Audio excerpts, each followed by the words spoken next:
What's going on, everybody? Let's take a quick look at a few charts. So I'm going to run through some charts, doing my charting going into tomorrow's session. Tomorrow's going to be Friday, the 24th of September. Crazy last 24 hours really in the market, right? So we had that big selling pressure. We had that big gap down. We closed first time since May underneath the 50-day moving average, kind of consolidated one more day, and then got a nice spike up yesterday, and then today really made another push higher. Triple Qs closed almost about 1% on the day higher, $3.41. But you can see here that we did get rejected at the 10-day moving average. So the 10-day moving average for me is the birth of the trade. If this market is going to continue to press higher, we're going to need to reclaim the 10-day moving average, and then we're going to need to confirm that reclaim and start to build above it. I'm not saying that we're going to go all the way back to highs of 382.78 just yet. However, baby steps. Okay, so we have to take baby steps. One thing that I do not want to see tomorrow, and this is what we need to be cautious of. One thing that I do not want to see tomorrow is another big gap up open. Okay. I don't want to see the pre-market futures, running wild to the upside. I know a lot of you guys wake up in the morning, you start checking, social media, you start checking your portfolio, you start looking at the market. Maybe you turn on CNBC or however it is that you get your news on how the pre-market is doing, and you see that everything is running, and automatically you think that is a great thing. The only problem with that, okay, in this scenario, sometimes it's different, but we are underneath supply. Okay, so we are underneath supply. What I mean by that is, yes, we did reclaim the 50-day moving average as well as the 5-day moving average. However, we are still well below the 10 and the 20-day moving average. What we're going to need to have happen is that 10-day moving average to start sloping up and start to cross paths with the 10 and the 20. That's obviously going to take a few more days if the market continues to tread higher. But what we're really looking for is almost a low volume or a flat or even a small red open. What I'd be looking for is a red open, trap shorts, and then go red to green on the day. Now, if we do open higher, like let's say we open up green and we have a bit of a gap up, we need to be very, very cautious that if we do gap up over the 10-day moving average and come into the linear regression channel 50 and then start to sell off, that's not what we're going to want, because in a situation like that, especially going into the weekend and on a Friday, we can start to see a lot of the stocks get pulled down. If we want this market to go higher and we want to continue with this bull run without having any more sort of leg down in the market, we're really going to not want to run too fast too soon, if that makes sense. We want to slow build up. We want to walk each stair one by one by one. We don't just want to get straight to the top of the mountain, in one shot. Anytime we do that, it's like a slingshot and it's going to rubber band effect right back down. So that's what to keep a look at on the triple Qs. Just keep in mind, do we gap up, or we have a flat open, or do we have a small gap down? But let's just go through some charts here and kind of see what looks good. For all of you guys that are in a Discord and a part of the gold members, I will put individual pivots with the prices in there for you. But for everyone else here, just going to kind of run through and see what looks good. So starting with Google looks very, very good. Reclaimed the 5 as well as the 20-day moving average, and we are sitting right under the 10-day moving average. So let's just see if Google can reclaim that 10-day moving average. 10-day moving average, it is going to have about 20 points worth of upside here. Just going through some of these charts. Intuit, okay, nice big elephant bar candle here on Intuit.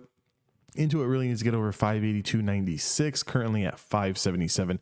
Not to say that there is not room for a trade. If we just draw a trend line here, we kind of take out all of the sideways momentum here, but we're going to have to get over 579. I think we'll be able to scalp over 579. mRNA, also another stock that looks good. Previous trend lines are drawn here. We do have this upper area to fill here, a little bit of a range here at all-time highs at 497. Keep mRNA on watch for tomorrow. What we're looking at here is to take out September 10th channel price action. Let's see what else looks good here. PayPal underneath supply. Let me take off this old trend line. PayPal is underneath supply, underneath a lot of supply. PayPal looks interesting once it starts to reclaim this 50-day moving average. So definitely keep PayPal on watch for when we do reclaim that 50-day moving average on PayPal. It's going to have about 10 to 12 points to run. Let's see. Nothing there. Clack. I've traded Clack a few times. You can see from my previous trend lines here all the way back down when it was 336 and 348. You know, sometimes I look back at old trades and I kind of think, man, if I normally play options, but I kind of think, man, if I was to buy, you know, some 6-month out of the money options on some of my old previous breaks, they would be really, really fantastic trades. But again, you know, we got to take what the market gives us. I'm more of a scalper and a day trader. I don't really like to hold anything long term just because of the volatility in the market, or, you know, just the way that the market can sway so easily. You know, one headline comes up, they pull the whole market, and I don't like sitting through that, especially when I'm holding options contracts. If I was predominantly trading equity side and more of a, you know, a long-term swing trader, maybe 6 months to 18 months down the road, definitely some of these old breaks. I had a 336 break and a 348 break. Here you can see this big long candle was tested and rejected. I played on the break here, and then obviously we had this big downward pressure here, and obviously the big gap down. Looks like Clack is kind of going along with the market. We can kind of keep Clack, you know, for a possible scalp. But when I mean scalp, I'm looking for 50 cents to $1 move. If we get that 50 cents to $1 move, we're just going to take our profits and get out. We don't really want to hold anything over the weekend, especially when we don't know what kind of headlines it can possibly ruin the trade.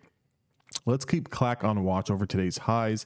NVIDIA is a stock that is setting up very, very nicely. I do like NVIDIA. Was watching it today, did reclaim all levels, the 10-day moving average, birth of the trade, as well as the linear regression channel 50. NVIDIA looks really, really strong to start testing this 230 channel. What we do want to watch for NVIDIA is let's watch the options flow. Let's see how the options bettors are coming in. If we start seeing weekly 0 days till expiration and next Friday's weeklies coming in for, let's say, 225, 230, 235 strikes, definitely know that this thing is about to go. Let's watch NVIDIA over today's highs. Adobe way under supply here. I'm just going to kind of make this video a little bit short here. I'll probably do a follow-up video for everybody. This one's running a little long. ADI. Team kind of ran away. This is a trade that kind of ran away. Old break here at 350 going all the way back to July. Look at this. When I drew this trend line here back in July, we had touched it here with this top tail, and then I was expecting a follow through very, very quickly here, and then it did not do that. Kind of just fluttered around, and then this trade just really got away from me. By the time I came back to it, this thing was gone.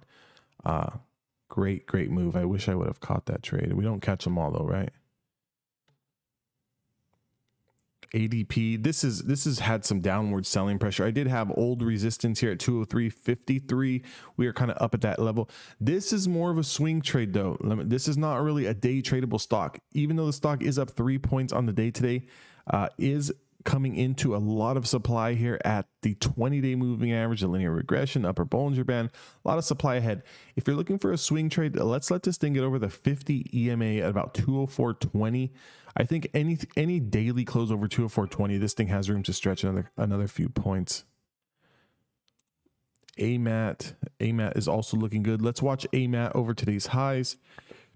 Facebook, nasty, you know, just gap downs on Facebook ever since the news with Apple or something about the reporting for advertising or something like that. But it is sitting down here at this linear regression channel 50. What we really want to watch for on Facebook is a loss of 340. If we do lose 340, there is room down. I personally think, and this is just, you know, thinking is never good when it comes to trading stocks. We always kind of want to let the market tell us what to do. But, you know, we all have an opinion. My educated opinion here is that we kind of chop around. Maybe we do come back down and test this 340 area. But I think we kind of chop around here at this linear regression. This could possibly be a potential swing trade, maybe 1 to 3 months. Definitely if you have, you know, if you got the Skrilla, you got the paper to have it tied up in Facebook, because if we do come back up here and test these all-time highs of 384 going into the fourth quarter, it's going to be a fantastic trade. So just kind of watch it, see if we can continue to hold this 340 area. If we do continue to hold the 340 area and we break over this 350, definitely an area of opportunity where you might want to get into a swing. Texas Instruments, let's watch Texas Instruments over today's highs. Splunk, let's watch Splunk. Let me take off these old trend lines. Let's watch SPLK over today's highs for a quick scalp. When I say scalp, guys, 50 cents, 60 cents, 75 cents. Take your money and celebrate the weekend. Netflix, also Netflix over today's highs. Netflix looks really, really well. Coming off highs 615. Came all the way back down here, tested the 20-day moving average, got 2-3 days worth of pop. Let's watch Netflix. We do have a little bit of a tail coming here. So do we continue to come down? If the market does continue to, let's say the market wants to take a little bit of a breath from the 2-day run up that we've had. Okay, we cannot be greedy. The market had a tremendous bounce, okay, for 2 days. So if we do decide to take a little bit of a rest, we can watch Netflix through today's lows, 588, and we can look to scalp that into the 586. So there's about a point to 2 points there worth of room. If we do want to come back down to a little bit more firm level of support, 578. I think if Netflix comes into this rising support at 578, would definitely be a good spot to pick this up for potential bounce play. If the market does come out hot and we go to the top side, we're looking for that 600 break. Crowd is also trying to make a little bit of a push up here. I do not like this candle though. You can see I've had old resistance here, 265.02. Obviously that's the level that I'm looking at. Even with that, we're only going to get about a point and a half move off that. Next supply is at 270. Potential swing trade here, but I want to see it hold this 50-day moving average. Let's maybe give it 1 or 2 more days here, see what we kind of do. I do not like this candle. I feel like we can come back down and test this 258. So we need to keep that. I'm going to go ahead and cut this video short, guys. Please do me a favor. Like the video, comment. Let me know what you guys are watching or looking to trade tomorrow. Also join that Discord. If you are looking for a strategy and you're looking for a way to trade the markets, whether bull, bear, sideways, this, that, and the other, I do have a tremendous strategy that you guys can use. Visit my website down below, and I will catch you guys all in the Discord tomorrow.